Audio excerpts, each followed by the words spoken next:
Hi everyone, my name is Fiona Marquez and I go to school at UMass Dartmouth. My majors are psychology and integrated studio arts, and for those of you who don't know what integrated studio arts is, it's basically a collaborative art program where it allows you to dive into whatever subject you really want to, and you get to build your own art major. So, in order to combine both psych and art, I decided to create these videos that makes it very easy for people to access therapy techniques that are usually only used in a therapy atmosphere with a therapist. So these two techniques are cognitive diffusion and cognitive restructuring. And in this video, I'm going to explain the differences between the two and what I ended up testing. So cognitive restructuring is when you take a thought, and usually a negative thought, and you reframe it in a way that makes it kind of more manageable. So for example, think of like a negative thought that you might reminisce on, or like you might constantly have in your head, and take that thought and try to reframe it in a way that makes it more manageable. For example, sometimes you feel overwhelmed with stress or anxiety with school or studying or, academics, and a thought could be like, oh man, I'm really stressed right now. You could take that thought and say, okay, well, I'm really stressed right now, but, is the stress manageable? Why am I here at school? You take the pros and cons of that feeling. On the other hand, there is cognitive diffusion, where you take a thought and you diffuse it. It's essentially in the name. So you take that thought and you kind of repeat the negative thought over and over again and make it feel smaller. So after this video, or this little video of me, I'm going to play some of the clips from the videos that I created, and hopefully it would make it more understandable for you guys.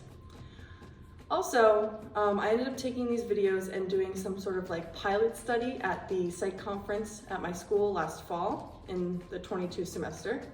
And I found that students found it easier to understand cognitive restructuring versus cognitive diffusion. And sometimes the cognitive diffusion made it more of like a rumination type of thing rather than, diminishing the thought like we intended.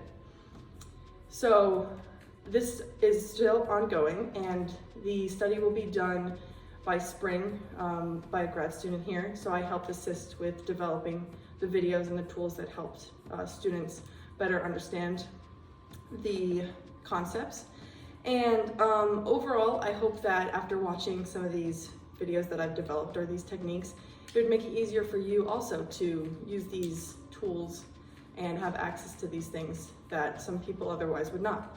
And it is found that a lot of students, especially college students, deal with a lot of anxiety and stress, and they don't end up going to therapy, or they're unable to due to timing or money or anything like that. Now, following this, I'm going to have my two videos play, and I'm going to play a little clip, but I'm going to create a playlist that makes it easier for you to watch all of the videos because I don't want to go over the time. All right.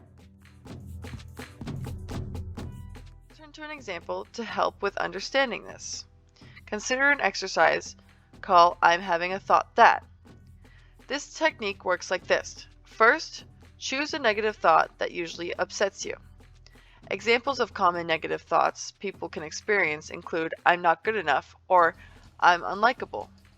Now, focus on that thought for the next part of this exercise. Rewind the thought, and this time put I'm having a thought that in front of it. Then notice what happens.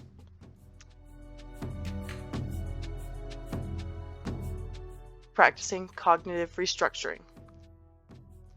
When you have a negative thought, try your best to identify the thinking error behind it in that situation and then follow the steps below.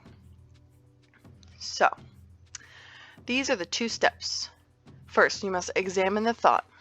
What evidence exists against this thought? For example, would other people accept my thoughts as true? Though we may believe something to be true, this does not necessarily mean that it is. It is often valuable to see if the facts of the situation back up what you are thinking, or whether they contradict what you are thinking. Also, you need to generate alternatives. How can I change this thought in order to act and feel differently? Every time you have the target thought in the following week, use the technique of identifying your thinking error and try to generate an alternative.